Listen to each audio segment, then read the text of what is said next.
Hello, everybody. Albie here from Thinking Outside the Longbox. I am with Greg Guler. You may know his work. He's been in a lot of things, Disney related. One of my favorite things you do, or did, was Mickey Mouse Clubhouse. Mickey Mouse Clubhouse. I have a 6-year-old daughter. So you know the hot dog song. I do the hot dog song. I love the dance. I do everything. And I've seen every episode maybe 40 times. Wow. And because it kept the daughter happy. Well, that's good. I remember when we'd have meetings about all the stuff that they were going to put out on the market, and before they played the hot dog song, they said, "Now we've got a song that you'll be singing probably for the rest of your life." And they played the hot dog song, and sure enough, we all, through the rest of the day, were humming that song. It's a little small world-ish in that way. A little bit. It gets in there gets and stuck in your head. Want to leave. Yeah, whenever it comes on, you have to do the dance. You do. And it's become almost like a meme online. You see parents and their kids doing the hot dog dance. Yeah, it's nice to know that, after we're long dead, people will still be hearing that song and thinking, yeah, my dad used to dance to this for me. Now, what did you do on that show? Well, it was an interesting challenge because up until that time, except for some advertising that wasn't successful, in my opinion, these characters were 2D characters, and everybody was familiar with Mickey and Donald and the whole gang. First of all, it was an honor to be able to work with them. But my job was to, since it was going to be a CG show, to convert them into CG characters. And initially it seems like it's going to be very simple, but in animation, these characters are known as cheats because everything on them moves as they turn.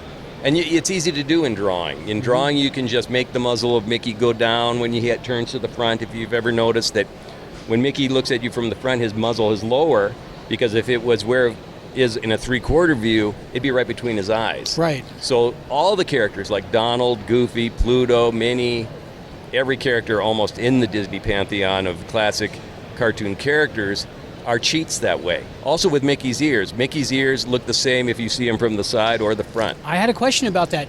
That always freaked me out when I was watching it, that his ears seemed to change positions on his skull when he turned. And that was intentional, so that when Mickey turned his head, it's traditionally the way it's supposed to be. So it still looked like the Mickey Mouse profile. If you go to Disneyland and you see the hidden Mickeys, you see Mickey there. Yeah. Mickey doesn't look quite right when you see the Mickey character walking around the park, because his ears are at 3/4 views, and that's the only way you can do it, of course, in a hard head character. But with ours, we wanted it to be as much like the original Mickey that everybody's used to. We got a lot of letters, phone calls, actually some death threats about changing Mickey into a CG character, because some Disney fans don't want anything to ever change. Right, and even if it is CG, they want it to look like it was traditional animation. I think, I'm very proud of that show because we succeeded. I think the one character I don't think I perfected was Donald Duck, because he's very difficult to draw in any case.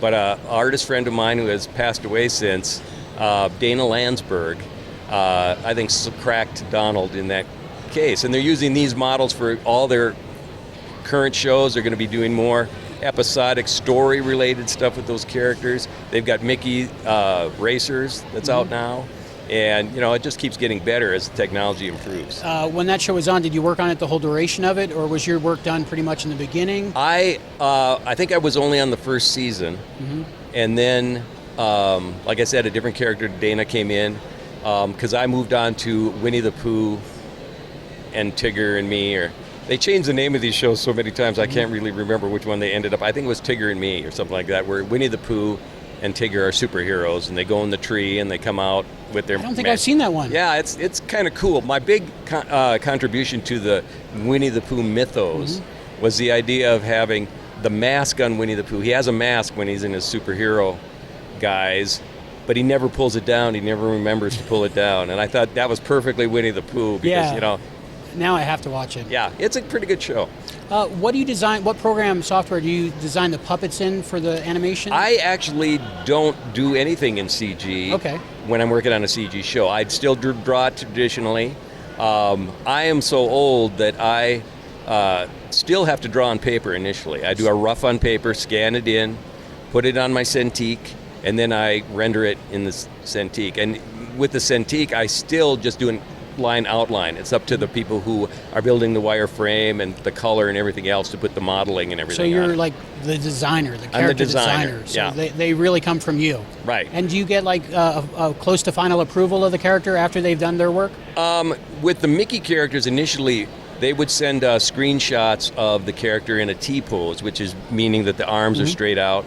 And I always wanted to eliminate the T-pose and with more of a upside down Y pose, because it's very difficult to judge how long the arms are on a character. And the initial Mickeys we did, his hands were on the ground, because it's very hard. When the arm comes down, the difference between traditional animation, the 2D stuff, and CG animation is that the computer only knows what you put in it. There's no artist watching it and saying, okay, these arms need to shorten for this scene. In traditional animation, Mickey needed to reach out and grab something. You could stretch his arm way out. But in traditional animation, they just did that. But in CG animation, the technician or the animator has to really work on that to make that all work. And so the hand doesn't morph into something that it doesn't look like a hand. There's a skeleton and limitations and stuff. A wireframe. Another show you worked on that I absolutely love, one of my favorites, is the Clerks cartoon. Yeah, and that was a weird experiment Disney did.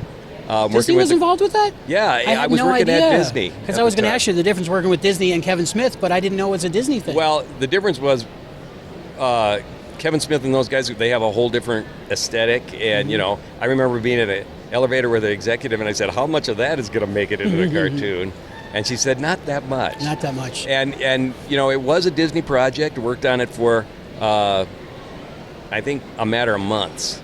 And because there aren't that many episodes, I think there's like 8 or something like that. But yeah, I have the DVD set. It's worth the buy. Yeah, Definitely. It's the main designer on that show was Steven Silver, who's an excellent character designer. Did Kim Possible, did the Kratts. He's worked on a lot of stuff. What was your role in that? I was just a character designer, and I remember I had to redesign. I was doing turns on the main characters, which is a 5-point turn on the main characters. So the animators, it was animated overseas, as most TV is, so they know what everything looks like from every angle. I remember I had to draw a thumb a number of times because the head of the show wasn't happy with this thumb I was drawing. They had interesting hands, the characters. Yeah, and it was kind of a Steve Silver creation. He had, that was his style? Yeah, it was his style. And but I remember drawing that thumb a lot. So I was. It was kind of a tough gig for us. People probably know your work most from Phineas and Ferb. Phineas and Ferb. And I heard there's a new Phineas and Ferb reboot or something? There's a movie in the pipeline. Oh, awesome. Are you involved in that at all? I am not. I had moved on to a different project by then, sadly. And I was with Phineas and Ferb right at the beginning of the beginning. The beginning. So you helped design all those characters? Well, I was worked in development. Initially, they wanted to redesign the characters a little bit because people weren't comfortable with Dorito-shaped head and all that stuff. But Dan Povelmeyer and Swampy Marsh basically moved the characters back to where they were initially. It was my job to maybe make them more animatable and a little more appealing. But yeah, I didn't know at the time, but it was just me, Dan, and Swampy working on the show, Dan told me. And so, yeah, it was a lot of fun. It was probably the most fun show I've ever worked on. I mean, there are a number of shows that I'm proud of, like Gargoyles and awesome show. Yeah, it was a great show. And many of the shows, you brought up Mickey right off the bat, and that is a show I'm proud of just because you're working with the classic characters. You're making a contribution because forever now they're probably going to be CG. I mean, they've got Mickey shorts that are 2D, but it's a different Are Mickey. Are they 2D, but still done in computers though, right? Well, it's done on computers, but it's still animated. There's still a person moving those characters and making those decisions. What's it like when you go to conventions like this to see people dressed up as characters you helped design? It is pretty cool. a lot of the characters that I designed aren't easy costumes. Like the Phineas and Ferb character, Right. they're tough. That's what I was That's a thinking tough of. costume. Yeah, they are, but you we- see them out there. My favorite was I saw a couple who had Phineas and Ferb, and in their stroller was Buford, the little guy with the skull on his chest. One of the coolest things I ever saw was a few years ago they had a Gargoyles convention. Well, it wasn't a Gargoyles convention, but they were celebrating the 25 years of Gargoyles. Oh, cool. They have And, like voice actors and stuff there. Some of different things, Jonathan directors. Frakes, Marina Sirtis. That's why I and all watched the- it, because I'm a big Yeah, Trekkie. yeah, and that happened. That once we got Jonathan Frakes and Marina Sirtis in it,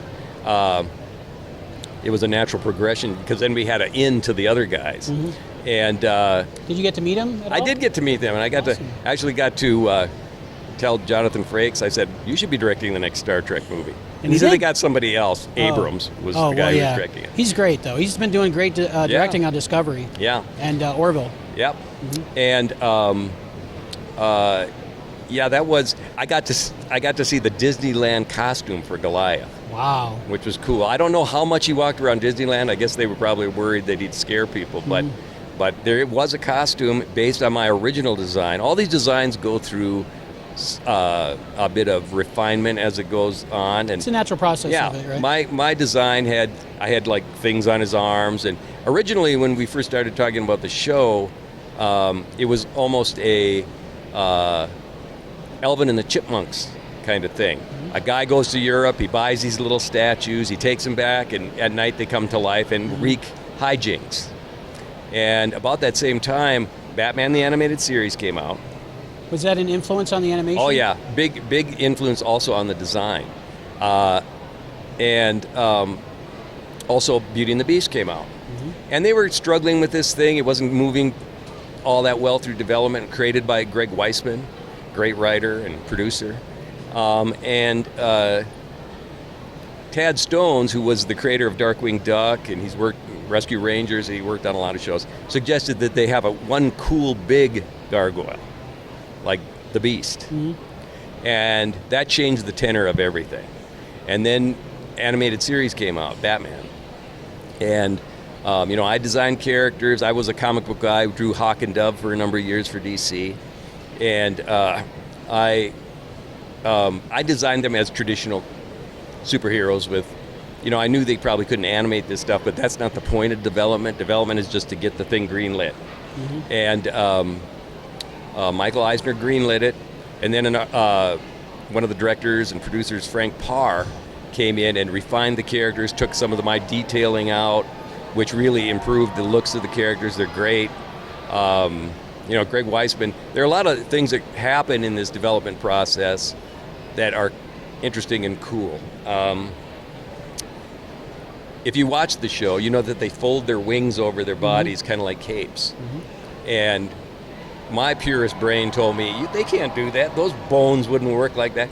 Well, it's animation. Right. So, and the reason they did it was when you're storyboarding a story with these characters, if they've got wings that are out there all the time, you can't see anything behind them. That's true. You can't see any other characters behind them. They would take up most of the frame because it was 4x3, if I remember right? And, very hard to storyboard and compose a shot. And so they did. I think Greg Weisman suggested that and was a brilliant idea. Makes sense. But my contribution was when they're gargoyles and they get angry, their eyes go white, and that was a suggestion I made where I had a character. Of course, I had comic books that I drew when I was a kid, and I had a character that did that. When he got mad, his eyes turned white simply because it looked cool. Batman. And so that's one of the things I suggested in a meeting, and it stuck. And I'm kind of proud of those little things you see in a cartoon that happen. I think it's a great cartoon show. It's still playing somewhere. Yeah, all the time. And I have a lot of young people come up to me and say they love that show, and I say, where do you see that? Well, it used to be on at 11 o'clock at night on the Disney Channel. And now with the DVR, if it's on sometime somewhere, you can watch it anytime. So that's the great thing about it. It was a great show. What's the difference of working on a comic and then working on animation? Well, Design-wise. comic book is a lot more time. You spend a lot more time on a comic book because as an artist, you're not just drawing the characters, you're telling a story, you're composing panels, You're, there's so much more that goes into it. When I was drawing Hawk and Dove, I worked about 7 days a week. And I tip my hat to people, that can do more than 1 page a day, because I could only do 1 page a day. And, sometimes I could get 2 if I was doing a big splash panel or a cover. Covers you generally take less time because there's not as panels and you don't have to break down anything. Mm-hmm. But then when I got to Disney, my book ended and I got a call like the last few weeks of working on the book from someone I'd known in a prior job that I'd had who was at Disney now, and asked me if I wanted to come to Disney. And so I got to Disney. Of course, I was cool about it, Yeah. I screamed, oh, like a little girl. I think anybody would. Yeah, and went there, and they give handouts with a weekly schedule. And someone has broken down the script and picked out the stuff that you need to do. And at the time, I was working on Darkwing Duck. That was my first show. Wow. And I was a prop designer. And a prop is anything in a cartoon that moves that's not a character. Or a background, so it's everything else pretty much. If Darkwing comes in and picks a TV up and throws it through a window, I have to design the TV, turn it around so that you can see all the angles on it, and also design the window, because if the window breaks, I have to break it down into shards and all that stuff. Anyway, so they gave me my list, and I worked on it, and on Wednesday I turned it in. I didn't realize it was a week. I had a week to do this. They go, Greg, you have a week. Well, I was used to working on comics, right, where you worked till it's done, as fast as you can. And so that was cool. I was more of a leisurely pace, and I had some time to actually get to know somebody at the studio, and yeah, it was a great time. Dream come true for a lot of animators, artists. It is. And the Disney afternoon was a great thing because we had a number of shows. We had 4 shows that aired every day. That was a great time. Yeah, and as shows went off, new shows came in, so everybody kind of had job security. It was kind of a big family. That has broken up a little bit now because, just people come and go, and they brought in new people from other studios. They had different ways of doing things. So it's more of a mix now. But now, of course, there's so much more product.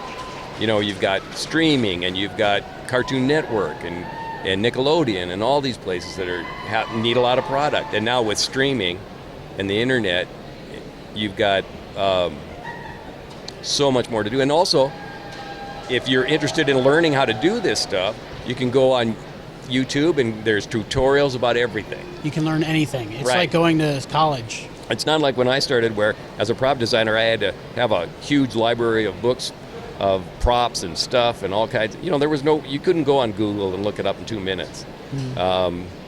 So yeah, it's a different world, but it's a great opportunity for a lot of good artists. I have to ask you, one of my daughter's other favorite things, her name's Serenity, she loves Lilo and Stitch. Yeah. Can you tell me what you did and how you got involved with Lilo and Stitch? Well, that was another challenge because Chris Sanders, the original designer of those characters, is an excellent artist.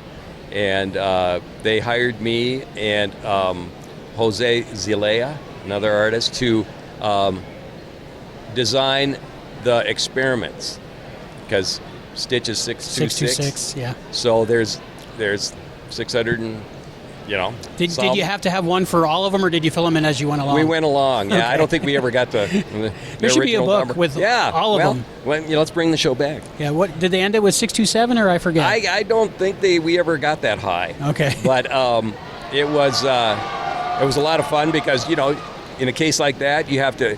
One of the things that I think I've always been able to do is to adapt my style to another artist's style. And there are a lot of people that can draw their style, but they can't emulate another style. So I, of course, have emulated the Chris Sanders style with Lilo and Stitch. It took me a while. It takes a little while to figure out how he draws stuff and try to make the characters look like they're all from the same universe. And but I think we got it. And then you go on to something like Phineas and Ferb, Tarzan, Buzz Lightyear of Star Command, Right. Mickey and Winnie the Pooh and Milo Murphy's Law and Phineas and Ferb. So many of cool course. things. You have to be able to adjust to those styles. And in some cases, I developed the style, so that's much easier. And Buzz Lightyear, I developed that style. Lilo and Stitch, or when I first started on Phineas and Ferb, I called it Lilo and Stitch for the first 3 weeks. But Phineas and Ferb was pretty much a style that I kind of finessed. So, that's a strength to be able to do that kind of stuff. I heard kind of rumor that you're working on something. I don't know if you're allowed to talk about it. Can you give us maybe a hint? I'm working on a show by Lauren Bouchard, a new show. From Bob's Burgers. Bob's Burgers. Yeah. And, it's a great show. We're having a lot of fun with it, and I think people will really love it. Cool. So. My final question for you today is, what is your happy place? My happy place? Well, my family, of course, is, the most primary thing. But my happy place is really being able to work with people. One of the things you learn at Disney, and of course when I got the offer to work at Disney, I was intimidated. It's just like every step you make that leads you up the ladder, it's got to be scary, because if it isn't, you're not making the right choice probably. Mm-hmm. But, working for DC was scary. Working for Disney was scary. But the guy that hired me said that, you don't learn anything by people who know less than you. Mm-hmm. You learn to swim fast by swimming with the fast fish. And that's exactly what happened. When I got to Disney, there are people there so more immensely talented than me. And you learn from them. Being in that atmosphere makes you better. And it ups your game. And I really enjoy working with a nice team of people where we're watching each other's backs, where we're helping each other. And, I have to say that in my career, mostly that's what's happened. Like people, the artists and the writers get all the attention, but it's the production people. It's the people that keep track of all, artists aren't good at usually keeping track of stuff, but, they keep track of everything. They keep us on schedule. They keep us, motivated, and compliments and that kind of stuff is what a team of artists need. If it's somebody just, telling you to crank stuff out all the time, that's no fun. Because it's very difficult to be creative on a schedule. Mm-hmm. And that's the hard part of being an artist professionally. If you're just sitting in your basement drawing stuff for your own edification, it's great. That's fine. Do that. But have to do it regularly on a schedule and meet that schedule, and also elevate what you're doing a little bit, plussing those characters a little bit. And it's great to hear when a writer or, Dan Povelmeyer, Swampy Marsh, and those guys on Phineas and Ferb would say, you really did a great job on that character. You made it more than I did.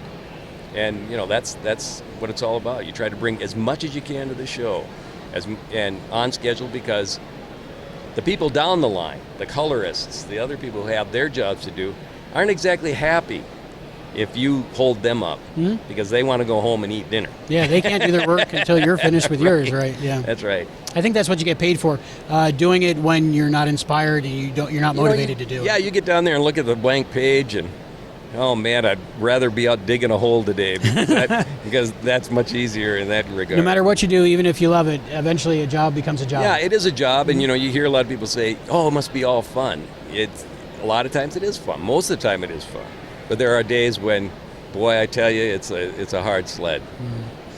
Thank you so much for being on Thinking Outside the Long Box. Excellent. It was great to meet you. I had a great time. Nice to meet you.